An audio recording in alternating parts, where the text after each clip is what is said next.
الحمد لله والصلاة والسلام على سيدنا محمد وعلى آله وأصحابه أجمعين. الحمد لله والصلاة والسلام على سيدنا محمد وعلى آله وأصحابه أجمعين. عن أبي شريح الخزاعي رضي الله تعالى عنه قال: خرج علينا رسول الله صلى الله عليه وسلم فقال: أليس تشهدون أن لا إله إلا الله وأني رسول الله صلى الله عليه وسلم؟ قالوا: بلى. قال: إن هذا القرآن طرفه بيد الله وطرفه بأيديكم فتمسكوا به فإنكم لن تضلوا ولن تهلكوا بعده أبدا. پیارے نبی علیہ الصلوۃ والسلام کی پیاری وصیتوں کا یہ سلسلہ چل رہا تھا. حضرت ابو شریح فرمانے لگے: ایک دن اللہ کے نبی ہمارے پاس تشریف لائے صلی اللہ علیہ وسلم اور فرمانے لگے: بھائی، کیا تم اس بات کی گواہی نہیں دیتے کہ اللہ کے سوا کوئی معبود نہیں اور میں اللہ کا رسول ہوں؟ تو ان حضرات نے فرمایا: بلا یا رسول اللہ، ہم تو کلمہ توحید کو مانتے ہیں، آپ کو اللہ کا رسول مانتے ہیں اور اللہ کے توحید کے قائل اور ایمان رکھتے ہیں.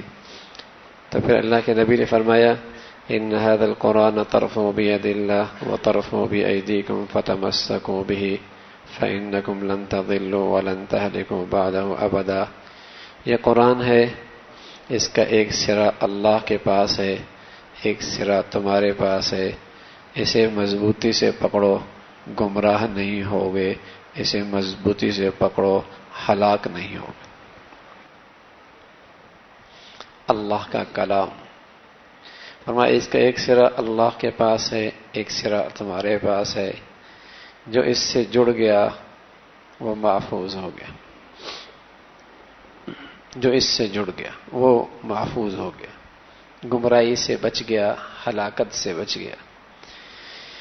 پھر نبی فرمایا کرتے تھے صلی اللہ علیہ وسلم: ترفع به اقواما، ترفع به اقواما. اللہ اس قرآن کے ذریعے بلندی عطا فرماتا ہے، عزتیں عطا فرماتا ہے. حضرت عمر رضی اللہ تعالیٰ عنہ مکہ کے پہاڑوں میں اپنے دوستوں کے ساتھ کھڑے کچھ سوچ رہے ہیں. امیر المؤمنین تھے. ساتھیوں نے کہا: عمر، بہت سخت گرمی ہے، کیوں یہاں کھڑے ہو؟ کیا سوچ رہے ہو؟ کس کے انتظار میں ہو؟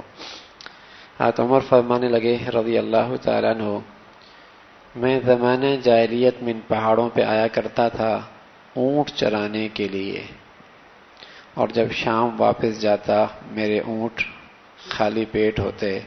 میرا ابا خطاب مجھے تانا دیتا ہے کہ عمر، تجھے تو اونٹ چرانے نہیں آتے تو دنیا کیا کرے گا؟ کسی کام کا نہیں ہے تو یہ تو اونٹ چرانے نہیں آتے. آج اپنی قسمت پہ ناز کر رہا ہوں، اللہ کے کلام سے کیا جڑا، نبی کے دامن سے کیا جڑا، آج اللہ نے امیر المؤمنین بنا دیا.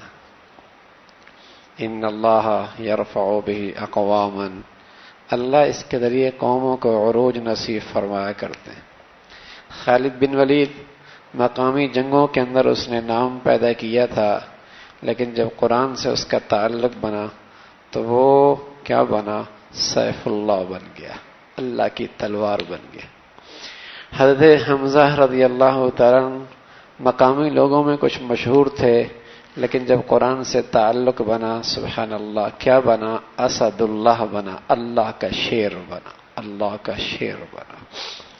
حضرت ابو بکر رضی اللہ تعالیٰ عنہ مکہ کے بڑھیا تاجر تھے، لیکن قرآن سے کیا نسبت جڑی؟ کیا بن گئے؟ صدیق بن گئے، صدیق بن گئے. عمر فاروق بن گئے، عثمان غنی بن گئے، علی سبحان اللہ ہاں باب العلم بن گئے، علم کے دروازے بن گئے، شیر خدا بن گئے.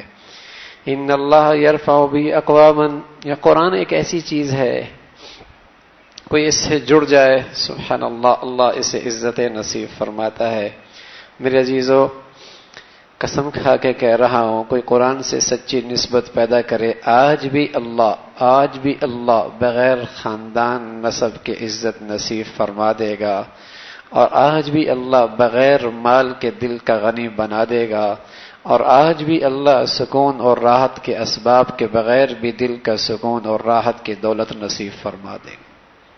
اللہ آج بھی وہی ہے جس نے اس قرآن کے لیے لوگوں کو عزت بخشی، آج بھی وہی ہے۔ تو اللہ کے نبی کہنے لگے اس قرآن کا ایک سرا اللہ کے پاس ہے، اسے مضبوطی سے پکڑ لو، مضبوطی سے پکڑ لو، ہلاکت سے بچ جاؤ گے، گمراہی سے بچ جاؤ گے۔ ہم نے دیکھا جن کی زندگیوں میں کثرت سے قرآن کی تلاوت ہوتی ہے، کثرت سے قرآن کی تلاوت ہوتی ہے، وہ ضرور اللہ کے تعلق سے جڑ جایا کرتے ہیں، انہیں اللہ نجات دے دیا کرتا ہے۔ قرآن کی تلاوت کی کثرت، آپ دیکھیں گے بڑے روشن خیال ہوں گے، بڑے اسکالر ہوں گے، انہیں قرآن پڑھنے کی توفیق نہیں ملتی، پڑھتے ہیں تو اردو پڑھتے ہیں، عربی نہیں پڑھتے ہیں۔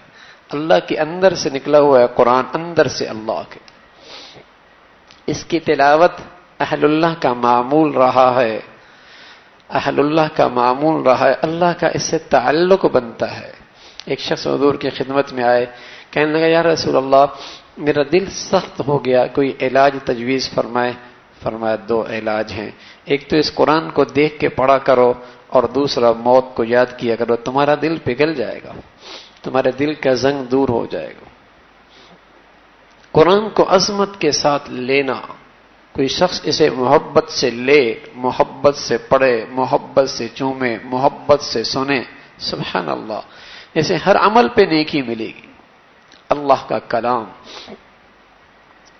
ہاں اسے عظمت سے سننا بھی اجر ہے، دیکھنا بھی اجر، دیکھتا رہے دیکھتا رہے دیکھتا رہے، سبحان اللہ، کیا ہے اللہ کے اندر سے نکل نور ہے یہ نور، اس سے بھی نور نصیب ہوگا۔ اور جس کی زبان پہ یہ جاری ہو، حضرت ابن عباس کی ابھی روایت ہے، فرمایا جو شخص اس قرآن کی تلاوت کثرت سے کرتا ہے تو ثم رددناہ اسفل سافلین، کچھ لوگ ہیں جو پھر نچلے درجے پہ چلے جاتے ہیں۔ کیا مطلب؟ بچپن میں جیسے وہ عقل نہیں رکھتے، کھانے پینے ہر چیز کے محتاج ہوتے ہیں، بچوں کی طرح ضد کرتے ہیں، بچہ جو ہوتا ہے، فرمایا ایک وقت آتا ہے بڑھاپے میں پھر آدمی اسی سطح پہ چلا جاتا ہے، اسی سطح پہ بچوں کی حرکتیں، بچوں کی طرح ضد، بچوں کا مزاج، بچوں کی طرح چیزوں کو مانگنا کسی چیز پر۔ فرمایا ہاں جسے اللہ قرآن کی تلاوت کی کثرت نصیب فرمائے وہ اس معذوری سے محفوظ رہے گا، اس معذوری سے محفوظ رہے گا۔ قرآن کی تلاوت کثرت کے ساتھ، یہ جو آپ قرآن دیکھتے ہوں گے 1 منزل 2 منزل 7 منزلیں، یہ کیا ہے؟ یہ عام مسلمان کی تلاوت کا معمول تھا، ہر روز 1 منزل پڑھا کرتا تھا، ہفتے میں قرآن ختم ہو جایا کرتا تھا۔ قرآن کے بغیر مسلمان کی زندگی نہیں تھی، بن تلاوت کے کوئی مسلمان دن گزارتے؟ اللہ کا کلام ایسی بڑی چیز ہے۔ آریہ سماج کا فتنہ آیا دنیا میں، ہندوستان کے اندر، بر صغیر کے اندر۔ علماء نے لکھا ہندوستان کی تاریخ والوں نے کہ جب جن گھروں کے اندر قرآن کی تلاوت سے کثرت ہوا کرتی تھی وہاں یہ آریہ سماج کا فتنہ، وہ گھر محفوظ رہے، ان کا ایمان سلامت رہا۔ آج بھی باہر کے دور میں فتنہ ہی فتنہ ہے، بے دینی ہی بے دینی ہے، ہر طرف فتنہ ہے، نظریات بدل رہے ہیں، سوچ بدل رہی ہے، فکر بدل رہی ہے، زندگیوں کا رخ بدل، لیکن جو خوش نصیب گھرانے جن میں آج بھی قرآن کی تلاوت کثرت سے ہوتی ہے، سبحان اللہ، ان کے گھر آج بھی برکتوں کے ڈیرے، ان کی نسلوں میں آج بھی الحمدللہ دین آپ کو نظر آئے گا، ان کے بچوں میں دین نظر آئے گا، ان کی عورتوں میں دین نظر آئے گا، جن کے گھروں میں قرآن کی تلاوت ہوتی ان گھروں میں برکتیں ہیں۔ قرآن کی تلاوت، قرآن البرکت والی ذات کی طرف سے آیا ہے، قرآن مبارک ہے، جن گھروں میں، جن کی زندگیوں میں یہ قرآن ہوتا ہے مبارک لوگ ہوتے ہیں۔ میرا نبی فرمان لگے اس دھرتی میں کوئی لوگ قابل رشک نہیں ہے جنہیں دیکھ کر کوئی کہے کہ میں بھی ایسا ہوتا، کوئی نہیں ہے۔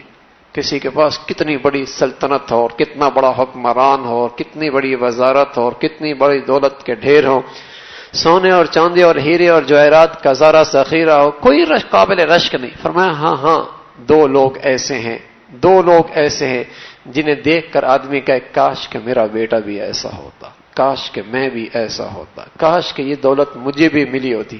کہ ان کے پاس اتنی بڑی دولت ہے، اتنی بڑی دولت ہے، دھرتی پہ اتنا بڑا امیر آدمی ہے یہ، اس دھرتی کا اتنا بڑا خوش نصیب آدمی، کائنات کا سچا رسول کہہ رہا ہے اتنا بڑا خوش نصیب ہے، ایسے اس کے نصیب جاگ گئے، ایسے اس کے اقبال بلند ہیں، ایسا سعادت مند ہے کہ ان کو دیکھ کر کہا جا سکتا ہے ہاں ہاں کاش کہ میں بھی ایسا ہوتا، میرا بیٹا بھی ایسا ہوتا. فرمایا ایک وہ شخص جسے اللہ نے قرآن کی دولت دی ہو اور صبح شام اس کی تلاوت کرتا ہو. ایک وہ شخص جسے اللہ نے قرآن کی تلاوت دی ہو اور صبح شام اس کی تلاوت کرتا ہو. اور دوسرا وہ خوش نصیب جسے اللہ نے مال کی نعمت دی ہو لیکن اللہ کی رضا کے مصارف میں خرچ کرتا ہو. یہ لوگ ایسے ہیں کہ واقعی رشک کے قابل ہیں. پہلی نمبر پہ وہ شخص جسے اللہ نے قرآن دیا ہو، اس کی زبان قرآن کی تلاوت سے تر رہتی ہو. کیا خوش نصیب ہے، کیا خوش قسمتی ہے ان کے ماں باپ کی، ان گھرانوں کی.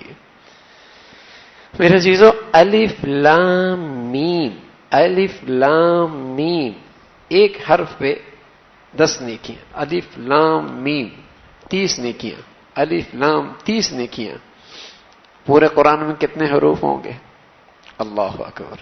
اور بعض بچے ماشاءاللہ ہمارے یہاں ہیں اعتکاف میں روز ایک قرآن ختم کر رہے ہیں. بتاؤ کیا نیکیوں کا ذخیرہ اکٹھا ہو رہا ہو، کیا خوش نصیب ہے. بعض بچے ہیں ماشاءاللہ پورے رمضان میں انہوں نے 30 قرآن ختم کیے. ہاں بعض ہیں جنہوں نے 30 سے بھی زیادہ کیے. تلاوت کا معمول، کوئی خوش نصیب 15 پڑھ رہا ہے، کوئی 20 پڑھ رہا ہے. بتاؤ کیا نیکیوں کا ذخیرہ ہوگا، کیسے نصیب ہے. تو اللہ کے نبی صلی اللہ علیہ وسلم نے فرمایا کہ اسے معمول بنا لو، اسے معمول بنا لو. اس کی عظمت دل میں ہو، اس کی تلاوت زندگی میں ہو، اور اس کی زندگی میں ہو، اس کی زندگی میں ہو. اللہ کے نبی صلی اللہ علیہ وسلم فرمانے لگے من مجتمع قوم فی بیت من بیوت اللہ یتلون کتاب اللہ ویتدارسونہ فیما بینہم الا نزلت علیہم السکینہ. جب کچھ لوگ اکٹھے بیٹھ کر قرآن پڑھ رہے ہوں اور قرآن ایک دوسرے کو پڑھا رہے ہوں، ان پر اللہ کی طرف سے سکینت نازل ہوتی ہے، رب کی رحمت ڈھانپ لیتی ہے. فرشتے انہیں اپنی رحمت کے پروں سے ڈھانپ لیتے ہیں. وَذَكَرَهُمُ اللَّهُ فِي مَنْ عِنْدَهُ. اللہ ایسے لوگوں کا تذکرہ بطور فخر کے اپنی مجلس میں کرتے ہیں. معمولی نہ سمجھو ان چٹائیوں پہ بیٹھنے والے بچوں کو قرآن پڑھتا ہوا. ان مکاتب مدارس کی عظمت دلوں سے نکل جانا جہالت ہے، نادانی ہے، کم علمی ہے، نادان لوگ ہیں.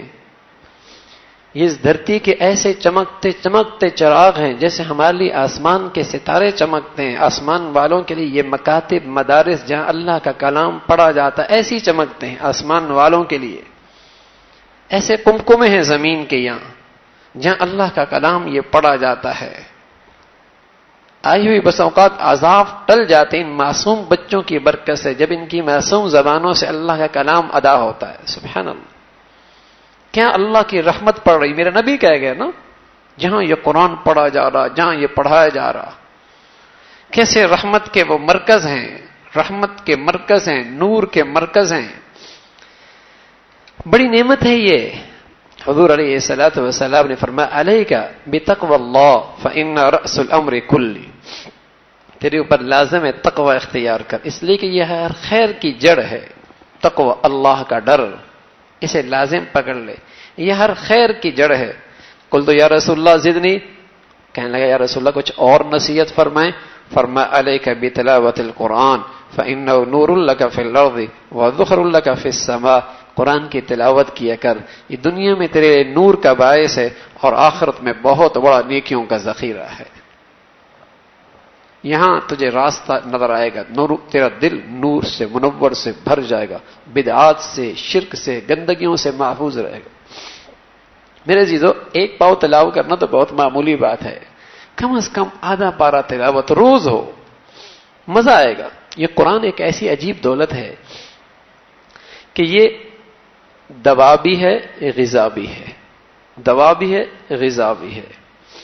جب آدمی بیمار ہو اور دل پہ کجی ہو، زنگ لگا ہو، تو قرآن دوا ہے، اور ظاہر ہے دوا استعمال کرنے میں کرواہٹ تو ہوتی ہے، تو شروع میں قرآن پڑھنے کا دل نہیں کرتا، لیکن اس کو دوا سمجھ کے اس کی تلاوت کرتے رہو۔ میرے نبی نے فرمایا دل کا زنگ اتر جائے گا، دوا ہے۔ پھر ایک وقت آتا ہے یہ غذا بن جاتا ہے۔ غذا، آدمی کچھ نہ کھائے تو کمزوری محسوس ہوتی ہے، نیند نہیں آتی، بھوکے آدمی کو نیند کہاں آتی ہے؟ نیند نہیں آئے گی۔ اسی طرح یہ غذا بن جاتا ہے، سبحان اللہ، اس کے بغیر چین نہیں آئے گا۔ ہاں، اس کے بغیر چین نہیں آئے گا، اس کے بغیر دن مزیدار نہیں لگے گا، یہ غذا بن جایا کرتا ہے۔ اور عجیب دو حضرت عثمان فرمایا کرتے تھے، میرے نبی کا پیارا داماد ہے اور جامع القرآن ہے، قرآن سے بڑا خاص عشق اور محبت تھی، بڑی تلاوت کیا کرتے تھے، اور اللہ رب العزت نے اس صحابی رسول کو قرآن کی تلاوت سے ایسی نسبت نصیب فرمائی کہ جب دنیا سے گئے اور شہید ہوئے تو ان کی شہادت کے قطرے بھی قرآن کی آیتوں پہ پڑے، ایسی قرآن سے نسبت کہ مرتے مرتے بھی قرآن پڑھتے گئے، شہید ہوتے ہوتے بھی قرآن کی تلاوت کر رہے تھے۔ یہ فرمایا کرتا ہے جس کو اللہ رب العزت نے پاک نگاہیں نصیب فرما دی، پاکیزہ نگاہیں، پاکیزہ زبان، پاکیزہ دل، یہ کبھی قرآن کی تلاوت سے سیر ہی نہیں ہوگا، اس کا دل بھرے گا ہی نہیں۔ نگاہیں پاک، زبان پاک، دل پاکیزہ، یہ کبھی قرآن کی تلاوت سے سیر ہی نہیں ہوگا۔ مقناطیس ہے قرآن، اس کے اندر کشش ہے، یہ اپنی طرف کھینچتا ہے۔ جو جتنا تلاوت کرتا ہے اسے اور لذت آتی اور مزہ آتا ہے۔ کوئی دنیا کی کتاب 2 مرتبہ 3 مرتبہ پڑھو آدمی بور ہونے لگتی ہے، کتنی مرتبہ پڑھیں گے؟ سبحان اللہ۔ لیکن اس کلام اللہ کو جتنا ادب کے ساتھ، عظمت کے ساتھ، احترام، جتنا زیادہ پڑھو گے اتنا مزہ آئے گا۔ تو میرا نبی فرمانے لگے گمراہی سے بچنا چاہتے ہو، ہلاکت سے بچنا چاہتے ہو، قرآن سے جڑ جاؤ۔ تو میرے عزیزو، اس کی تلاوت کی بھی کثرت ہو۔ ایک آسان ترجمہ ہے شیخ الاسلام حضرت تقی صاحب دامت برکاتہم کا، بڑا آسان ہے، وہ لے لیا جائے، اس کو آدمی مطالعہ بھی کر سکتا ہے، آسان ہے بالکل۔